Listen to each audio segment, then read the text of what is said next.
Congratulations to you on the new album. Thank you. Thanks for the intro. How's it all been going over there? Yeah, it's good. I'm living the endless summer down in Los Angeles. Which has been great. Had to leave the centric farm, for the summer to escape the wildfires. So yeah, it's been good. Excellent. And how has the pandemic affected you since it began, like personally and professionally? Yeah, where do you start? I think for me it was kind of cool to at the start. It wasn't cool with everyone dying and getting sick, but I think just having all the family together and just for that first part was kind of I kind of enjoyed it, not having to go on tour and just be with the family. But then it got pretty heartbreaking when Australia was closed, New Zealand was closed, and it was just my dad was sick for a bit, and it was like, am I ever going to get out of here, but yeah, it kind of got me to finish the record and to reevaluate a lot of things. And so yeah, a lot of changes, right, for everyone. Yeah, 100%. That's great insights too. Thanks for sharing. All right, let's just jump straight into it. Tell me about the incredible new album, Listen to the Water, and what was the motivation behind it? Yeah, I kind of I think before this record I'd done an Empire record. I did the Dreams record with Daniel Johns, and then a H3000 record, which was another group I started, and I felt like nothing was breaking through the fourth wall, to people. It kind of felt like the industry had sort of become so addicted to numbers and algorithms, and so yeah, I wanted to make a record that was songs that were on my heart, and it was really quite personal, vocals being real dry, real close, and see how that reacted, to just get things off my chest. And I think it kind of, I've said a few times in interviews, it sort of became like a recording of my own personal therapy session with God. Sometimes you can talk to people about something forever, kind of like in America, talking about politics or whatever, but nothing beats putting it down in a song. Yeah, that's great. And well, how long did the album take? Like, how long did it take you to put this together? Like, right before the pandemic, I was in Nashville at the end there towards Christmas I had a couple of tracks already then, so I did some pedal steel. And then 2020 was some in LA, and then moving to the farm where I did bulk of it and mixing and everything. So yeah, a couple of years, which is kind of fast in a way, really, when I think about it, because records are sort of like giving birth to something. You have to collect the stories, like kind of like you go out and you collect the things you're writing about, and then putting it all together. And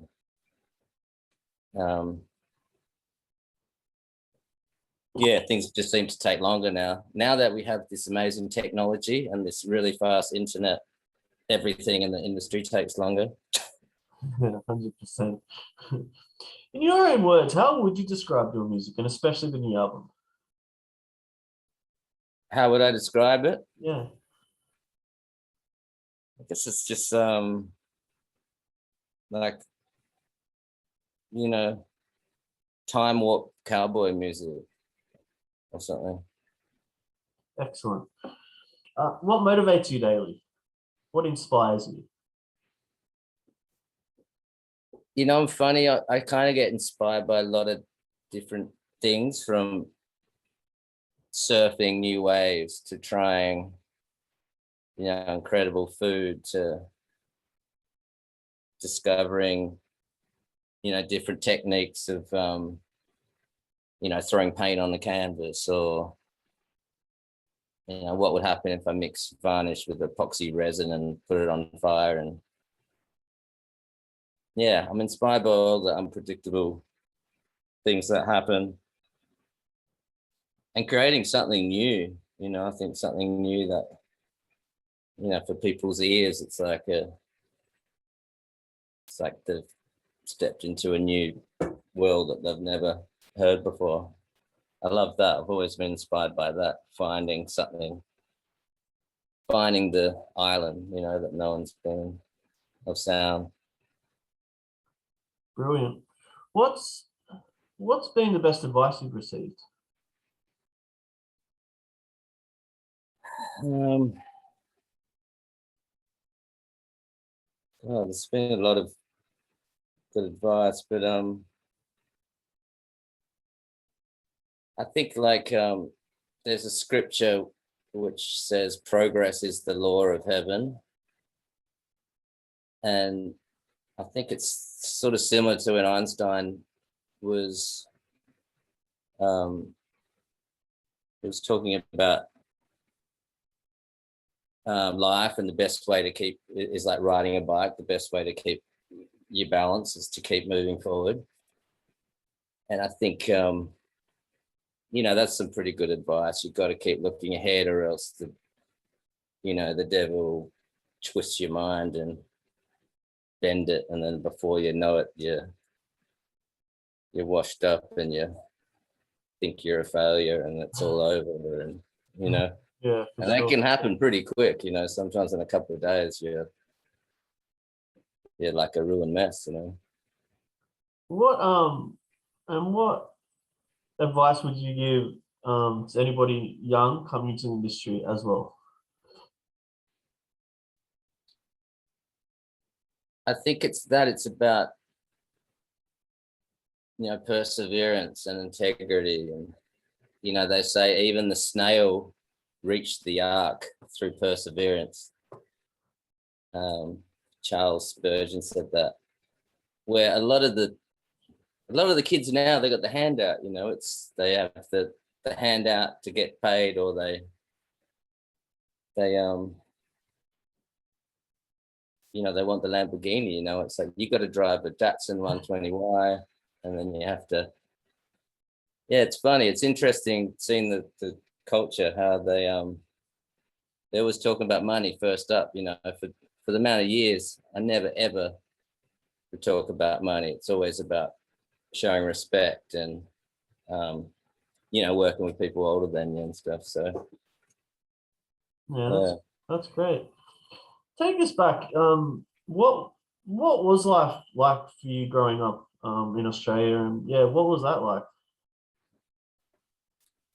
it was great because my father's a musician, so I grew up in pubs and clubs and the classic Australian beer gardens, where in America, that, you know, what's a beer garden? You know, it's like they don't have beer gardens, and it's like, yeah. And I love that, you know. It's kind of I always saw his great wisdom going to these shows, you know, and he was the president of the Blues Club, and he still is now. So every Tuesday would have 30 or 40 old blues musos back at the house. So I kind of, you know, learned a lot from these old guys, just talking about riffs and guitars and pickups and whatever. Excellent. Take us back to Empire of the Sun. Obviously, that I guess catapulted your career. What were the emotions like when the songs started coming out and you started to get this momentum and it started hitting the charts? What was that like, and how did that change you personally and professionally at the time as well? It was funny because my daughter was born the week that Empire came out. So I think now we're probably like, we've got to get this record done, and before I have a baby, you know, it's going to change. So when literally the day it came out, she was born, Sunny Tiger. So, I was quite, preoccupied with that, but no one can be ready for a song hitting the charts and becoming a worldwide hit. Like that's the wave that is unexplainable, because all of a sudden it's just, we're headlining festivals in, Lithuania and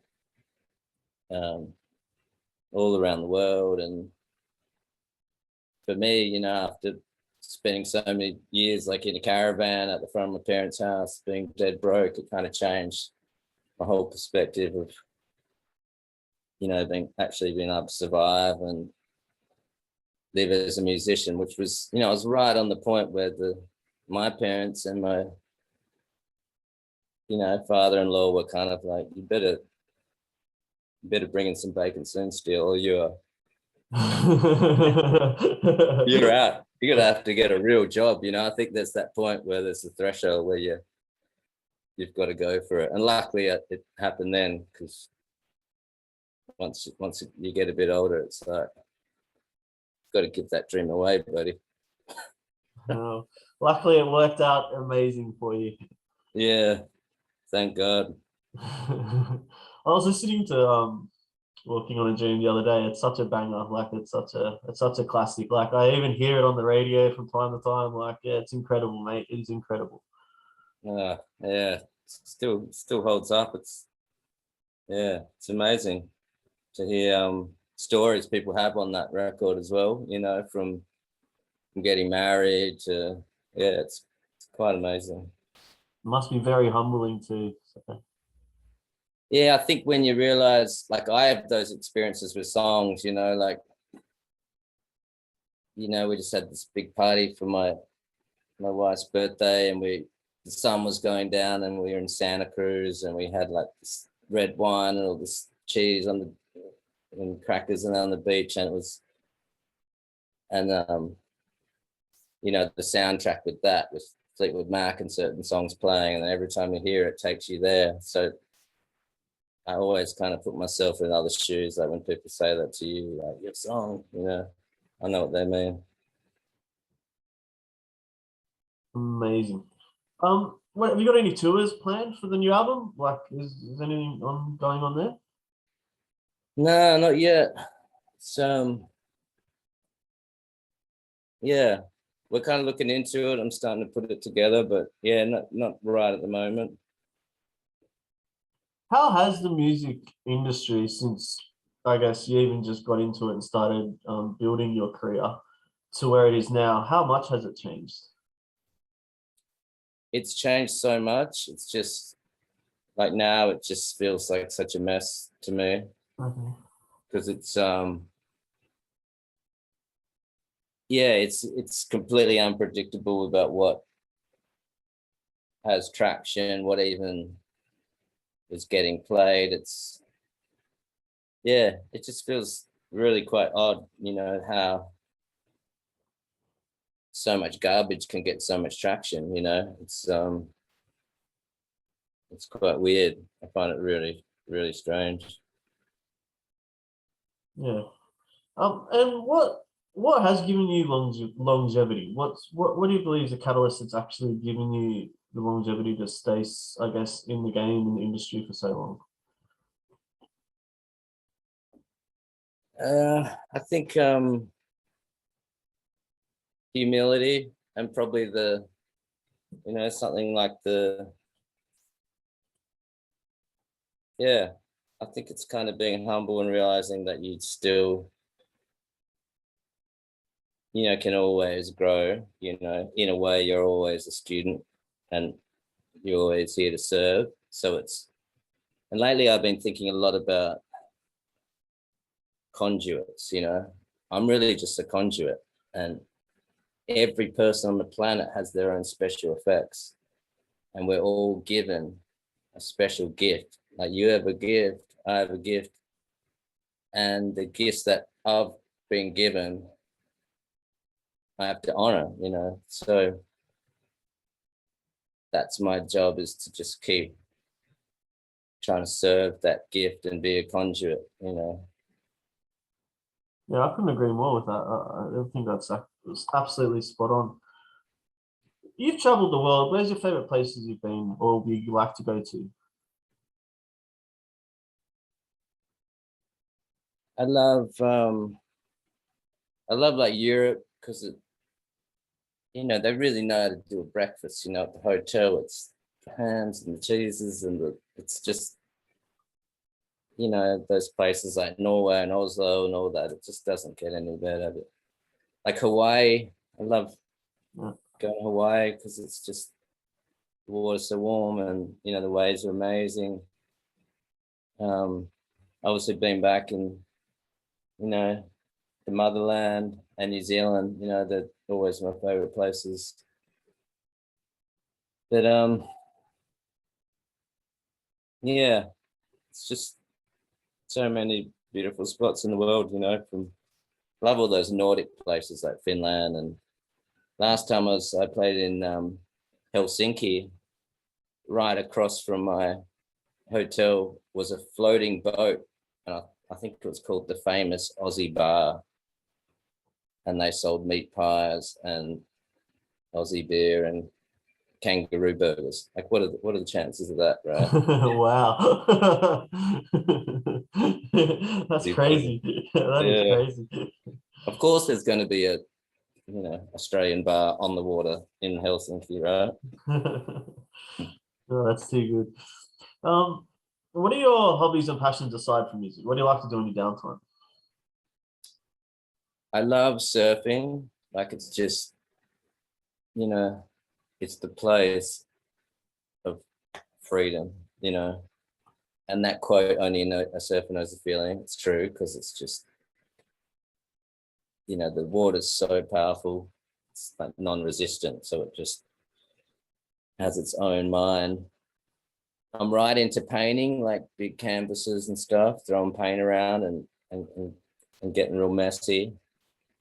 And 3D animation, that's my the last 7 years since I played at the Hollywood Bowl and I couldn't get anyone to help me with animating. I kind of just dived into it, and now I'm an animator nerd.